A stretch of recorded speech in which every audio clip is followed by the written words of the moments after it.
Welcome to Creepypasta. Today we are reading Princess. Okay, hold on. Ever wondered if things can just be born evil? In this light and age of ours, concepts like good and evil are often painted as outmoded, archaic even. According to modern thought, people, animals too obviously, are simply products of their environment and no more responsible for the actions than a twig in a stream. But I know better. Some things are just born bad. About 10 years ago, we had a German Shepherd named Duchess that had a litter of puppies, 7 in all. 6 looked like any other shepherd you've ever seen. 7th was Snow White, not true albino, just white furred with black nose and blue eyes. There was never any doubt on which one we were keeping out of the litter. We named her Princess. Before the end of the 6 months, any plans we had about giving away or selling the others became a moot point, as all the others were dead. We just find them out at a rate of about 1 month. Not mangled or anything, just dead as if they had died in their sleep. At first, we thought maybe their mother, it being her first litter and all, was accidentally crushing or smothering them. Later, we had no doubt as to what had killed them. Within a year, she came to dominate her mother and her father, Tefaldalfa, that he was, and to agree us too. Her parents shied away from her, and we put out the food she ate till her heart counted, unchallenged by the other two. Once I tried to shoo her away and let the other two eat, she snarled at me, baring its perfect white fangs, staring convulsively black gums and losing growls so deep that I felt it in my guts more than I heard it. After that, I left her alone too. I've often wondered if the parents of serial killers know they have monsters in the making. I mean, sure, some of them are to blame for how the kids turn out, products of fucked up households, systematic abuse of all possible flavors. But then there are the ones that seem to be aberrations. It's those families I'm curious about. Do they smile and laugh and pretend everything's fine? I know that we sure did. We downplayed the weirdness around Princess, tried to rationalize her behavior, and the bizarre things she did, like killing rabbits and leaving them hung up in bushes around her house. Some dogs do that to show they love you. Cats too, my father would say. To them, it's just bringing you food. To me, it looked like she was taunting us. Just like the puppies years earlier. Not one of those rabbits ever had a mark on it. Princess, just like her mom and dad, was well looked after and never hurt for meals, so it wasn't as if she was fighting for food. Her innumerable kills were always in touch. No. The only thing I ever saw her eat was a kitten. We had some fur cats in the woods around her house, and one mom cat had a litter in our tool shed. Feral, really stretching it. Most of them were tame enough to be petted. This mama cat made one of them. I returned home from school one day and ran back to look on them. The door to the shed was open. Inside I found Princess. Her jaws pink from her face as she devoured the last kitten. Her beautiful blue eyes never left mine. The mom we found displayed on what I'd come to think of as the rabbit bush. The tipping point came that same year when we found her sire dead. He was the best dog we'd ever had, that we ever will have. We woke one Saturday morning to find him in the backyard laying dead without a mark like so many rats were him. I can count the number of times I ever saw my father cry on one hand. That was one of them. That was also when we found out how she killed so cleanly. She stared at her prey like a jaguar. The fur of her father's neck was still wet with her saliva. We spent that morning burying that good old faithful dog. Then he sent me and my mom away on some pretense. No words were spoken, but there was no doubt what he intended to do. I'm sure that there are some of you reading this that will find the notion of putting an animal down, to be abominable. But what other options did he really have? Really? Take her to an animal shelter, give her some other family who could do that and go to sleep with a clear conscience. As it turned out, we weren't getting any sleep that night regardless of our decision. We spent that afternoon at my uncle's house once When I came in for playing get Buster, I overheard my mom telling my uncle that she was wondering if the dog was possessed or something. I had sometimes wondered the same thing. Later that evening, not long before sunset, we got a call from Dad. Apparently the deed was done.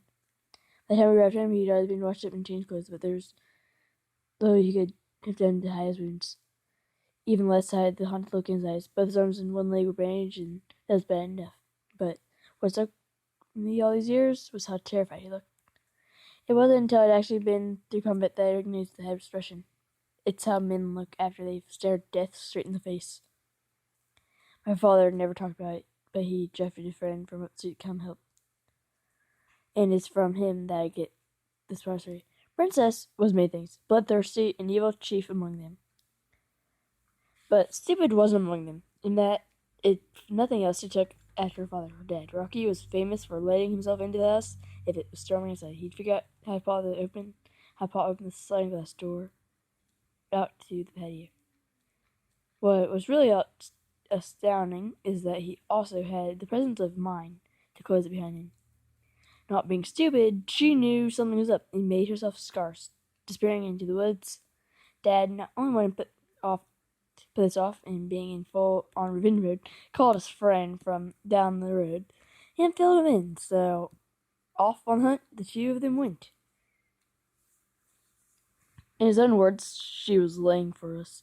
If it sounds absurd to say that Princess lay in ambush, then I felt at conveying just how wrong everything about her truly was. She led them on a chase through these woods, barking whenever it seemed the stupid humans had lost her again. When she laid up beneath an overhanging creek bank just with a path across it and waited. She was on my father the instant he stepped down into the creek, grabbing his leg and making him fall headfirst into the water. Then she went straight for a sip. My dad had already lost his rifle at that point, and he grabbed her with both hands to try to fend her off, wrestling with it with 115 pounds of teeth, claws, muscle, and foot in half water. Princess stabbed in his arms all the while. At some point, he managed to work his legs up between him and the dog, and he kicked her away from him, providing his friend with a clean shot, which he took, catching Princess through the chest.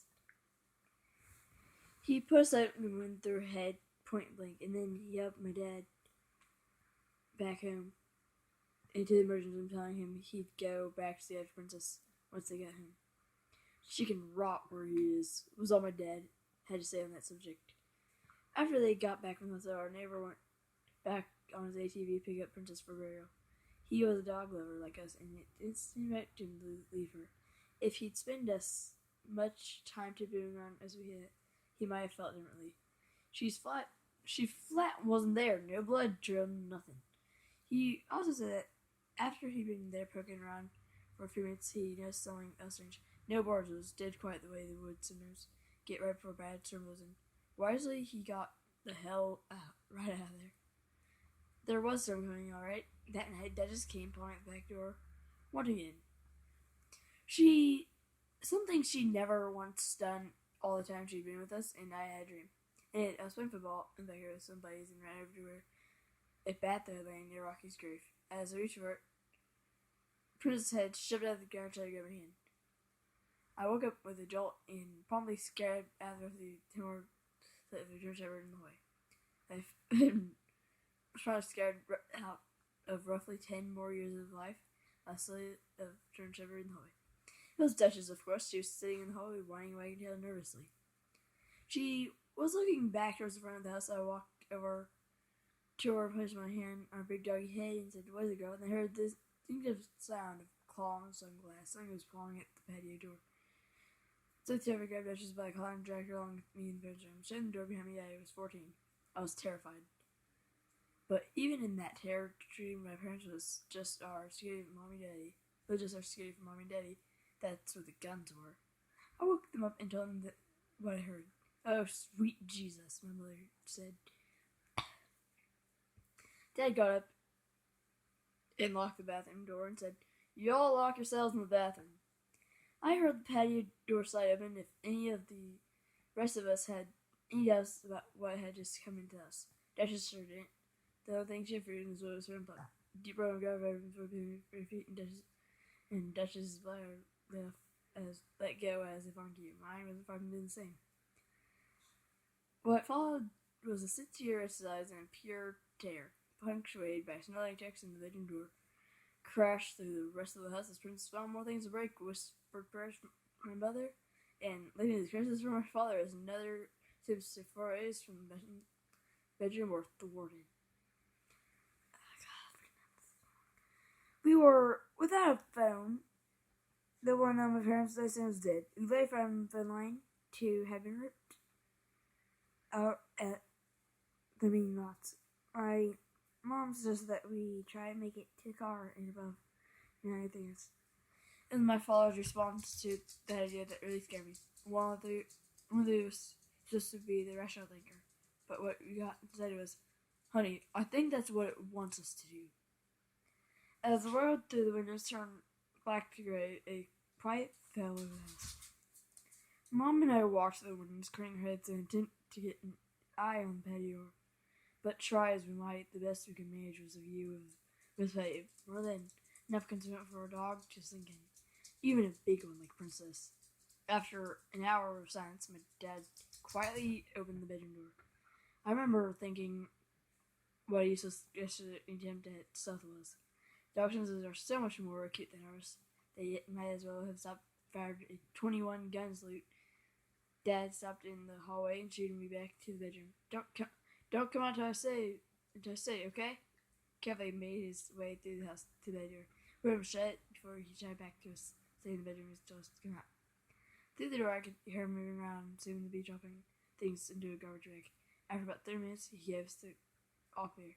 What grade suggested ripped up Christian pillow, destroying furniture, shredded papers, preserved the floor, and was terrible or the music over everything. My mother wondered what she drove me to the house. Grim-faced father did not answer. He simply turned around out the back to bury Rocky for a second time. We cleaned up as best we could while Dad drove to our neighbor's house to make all the appropriate calls. After all these years, I still wonder what portion of homeowners' desserts covers attacked by undead demon ghost dog. Unspoken, we all wondered what the night would bring. As it turned out, we never got a repeat, but Duchess never left the house again. Time rolled on. Occasionally, we'd find a new present on the red bush. Just a friendly reminder, another token of Princess abiding love. But about 2 years into college, my dad called to tell me that our neighborhood had passed. Heart attack in his sleep. The neighborhood passed. Heart attack in his sleep, said my dad. But what we were both thinking was not a mark. There were plenty of nights where I wondered what the last thing was passed before that old batch of eyes. I guarantee you, it stared right back. I've seen firsthand how it feels. Not long after that, folks put the house up for sale. I was sort of back like been on the deal. About a week later, the new owner received a call from the man of the house. He wanted to know if we left any pets behind when we moved. Already fearing the answer, I asked him why he asked. Oh, me and my kids keep saying this white shepherd in the woods. Pretty. Okay, that was Princess. No, I got some questions.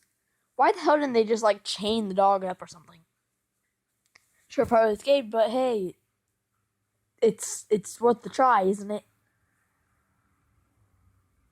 It would cost $20 more, $10.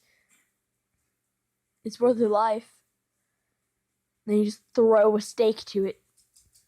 Well, damn, that was long. Freaking 14 something minutes, 40 minutes and something seconds. And my freaking eyes hurts. My freaking eyes hurt from reading that. I'll send a link as soon as I find it. I had to get off wiki with fandom powered by Wikia. So hope you enjoy. Bye.